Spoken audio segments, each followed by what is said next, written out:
It's all covered in today's China Truths. Dongguan, known as the world's factory with over 14,000 export enterprises, is being devastated by tariffs. When these factories can't ship goods, upstream and downstream orders collapse. One Taiwanese factory extended its one-day holiday to 5 days due to lack of work. To survive, export-oriented businesses are forced into domestic sales, flooding the market and crushing smaller factories. The three pillar industries, electronics, textiles, and machinery, are hit hardest. Before, electronics factories were crippled by a 25% tariff. A factory with 10,000 employees making Apple headphones now has empty dorms and slashed profits. Furniture and textile factories are cutting prices just to survive, but no one is buying. Machinery firms face a 30% surge in procurement costs due to reliance on U.S. technology. Factories are either raising prices or bleeding losses. Tariffs have wiped out profits and cut Dongguan's orders by nearly 70%. Factory owners are overwhelmed by debt and sleepless with worry. 80% now have destroyed credit. One mold factory went bankrupt, and the boss disappeared without paying wages. Employees are left abandoned. As one worker said, "If your company hasn't paid in 2 months, run. Don't go down with the boss." Nearly half of the factories in Dongguan have closed following the U.S. tariff decision. Is there no work to do, or are they just staying in their hometowns? Look at Dongguan, the former industrial capital. Now the streets are empty. There are not many people, including for recruitment. In the past, there were queues and crowds of people every time the recruitment season came. Now there are only a few people. There are no applicants. Where did they go? As of April 11, 2025, Trump's second term has imposed tariffs on Chinese goods totaling 125%. The impact of high tariffs on China is immediate. A large number of videos circulating online show that Chinese private enterprises and bosses are wailing. The trade war has really begun, and it has hit our manufacturing bosses in the chest. We have also witnessed the history of this tariff. From the beginning, it rose by 34%, then to 104%, and now it has directly risen to 145%. What does this mean to us? First, the volatility of raw materials is very large. Second, foreign trade orders are directly cut in half, especially for those bosses who do American lines. Where should they go? Third, the stock market exploded in succession, and all sectors were in the red. Investors were really miserable. But the real horror was that these small and medium-sized enterprises with tight capital flow might not last more than 3 months and would really go bankrupt. The United States increased taxes, Europe increased taxes, Japan and South Korea increased taxes, and even Vietnam increased taxes. Brothers, the U.S. beef was just taxed by us and then it was hit back. Can we withstand this global siege? Friends who do foreign trade know how difficult it is to handle foreign trade this year. The United States has imposed this 34% tax, and many companies can't bear it. With a tariff of 145%, how can the bosses of Yiwu who do foreign trade survive? The business in the market has been very bleak in the past 2 or 3 years. This year's exports to the United States are estimated to be 50% less. In the end, we can only look at the European market and the Southeast Asian market of the Belt and Road Initiative. On April 9th, an employee in Jiangsu province shared a video online showing an empty workshop, saying that the factory had stopped working and was on holiday. She had to wait for notice on when to resume work, and she was forced to find temporary work. Hello friends, after the tariff policy came out, some companies have directly taken a 2-month holiday and have no orders. Those who understand know that this time the situation is very, very bad, and the situation is very, very serious. Now the workshop is full of foreign goods, and it is not known whether they can be shipped out or whether the other party wants them. Now the situation is like this. The factory has stopped working and producing. Hundreds of people have been disbanded on the spot, and all U.S. orders have stopped today. As soon as the tariff war started, the company's U.S. orders were all canceled overnight. The company went on holiday. Look, there is no one. I am a real furniture foreign trade factory for the U.S. market. Many people say to hold on, but a foreign trade factory that makes furniture has received orders from customers to suspend orders and will not ship. The factory has no orders. What should the employees do? How to hold on to the expenses? Then what will happen if it continues? Then the goods that are shipped are about to reach the U.S. port at sea. What can I do? Let me show you. This product is for export. Due to yesterday's tariffs, all orders have been stalled.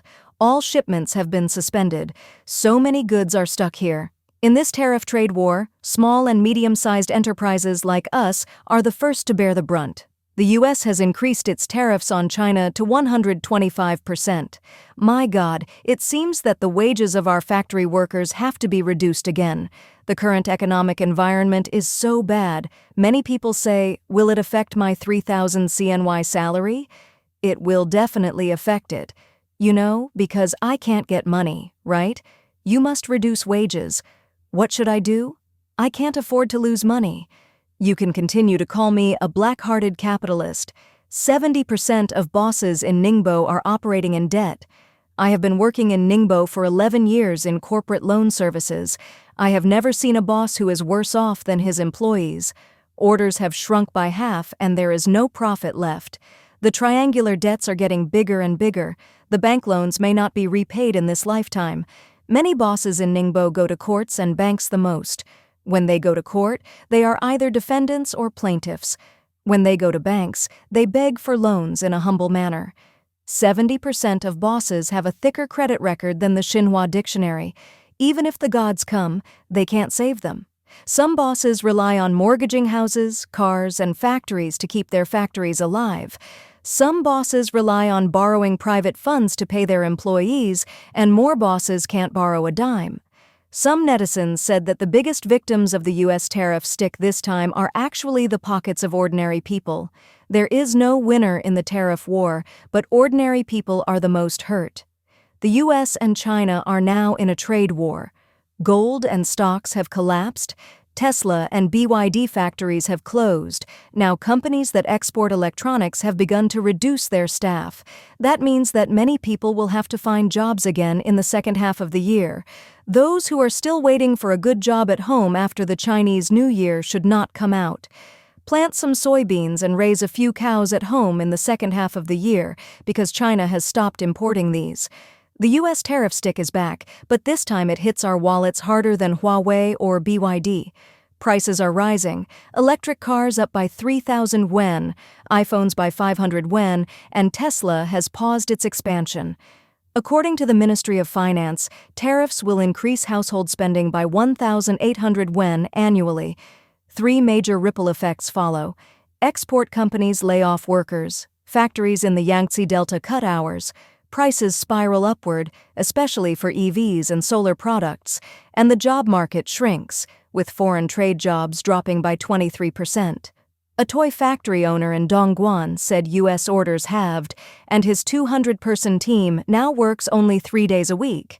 In this tariff war, there are no winners, only ordinary people lose. The first wave of casualties includes catering businesses. Popular BBQ buffets are closing down, especially those relying on cheap imported meats like pork, beef, and lamb.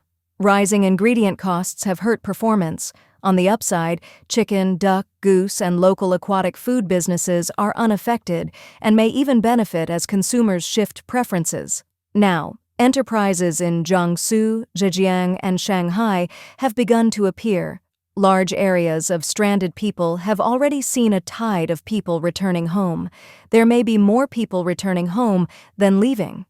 If you don't believe it, go to the train station and see that there are many people carrying bags, but they don't know where to go.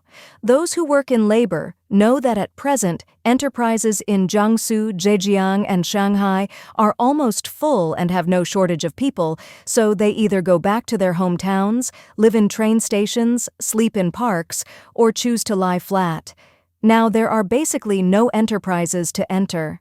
If you really have pressure and want to go out to work, then you must think carefully and be able to accept a bad job. Scholar Mr. Kai told RFA that the CCP's internal circulation economy is failing. With the U.S. market lost, external circulation is also in trouble. As China pushes the U.S. trade war into extreme confrontation, Chinese factory workers, e-commerce sellers, and SMEs are bearing the brunt. Many banks in China set limits on fund transfers. In recent years, China's economy has been on a downward trend, and the banking industry has been severely impacted by the real estate crisis. Recently, many bank branches in China have faced issues with withdrawals, causing dissatisfaction among account holders. Many users believe that the reduction in bank card transfer limits is a deliberate attempt by banks to restrict funds from flowing out. According to a report by Beak Finance from the Beijing News, several bank card users have reported that their cards were limited without their knowledge. Many of these users tried to raise their transfer limits by visiting bank branches, but some simply gave up using the card altogether. Since the second half of this year, many banks have announced adjustments to the transfer limits for non-counter transactions on personal current accounts. These users mention banks like Bank of China, China Construction Bank, Agricultural Bank of China, and Jiangxi Bank among the institutions having done so.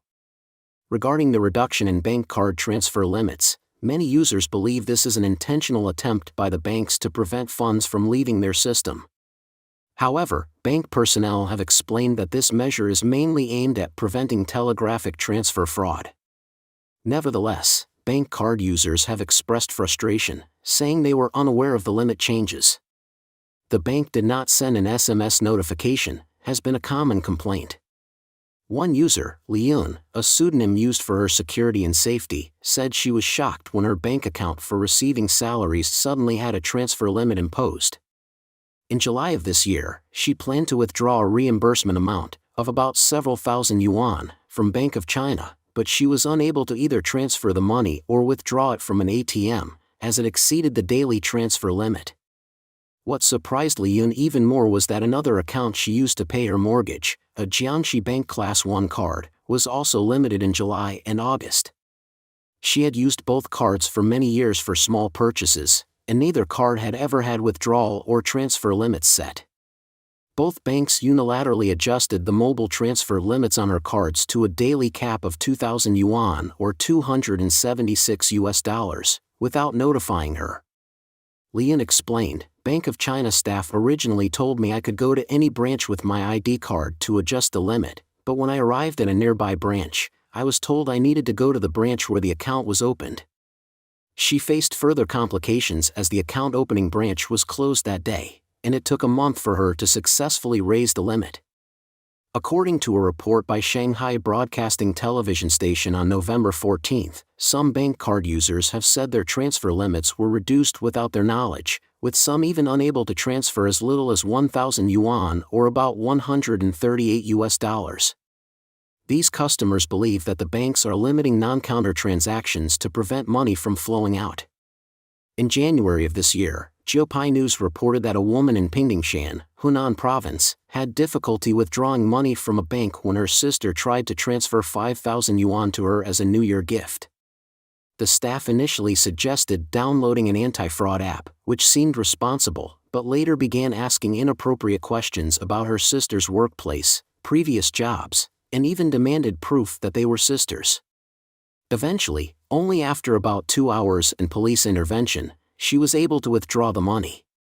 In a similar incident, according to Poster News, a woman in Jiangxi Province posted on a social platform, saying that when she went to the bank to deposit 100,000 yuan into a time deposit, the staff asked where the money had come from. She was surprised, saying, "Why does it matter where the money came from? Just process it as I said." She felt as though they were treating her as if the money had been stolen. The staff explained that it was the bank's policy. In response to these issues, some netizens commented, "The banking system really needs to be properly reformed. The service attitude is extremely inconsistent. When you deposit money, you're treated like a VIP, but when you withdraw, you're treated like a beggar." The leakage of personal information can't be said to have nothing to do with them, because the information we leave with the bank is quite accurate, and the moral standards of employees should really be better assessed. Please share your thoughts in the comments section below. we will keep reporting on the COVID surge in China, so don't forget to subscribe to our channel and turn on the notification bell to get the latest videos. And thank you for tuning in.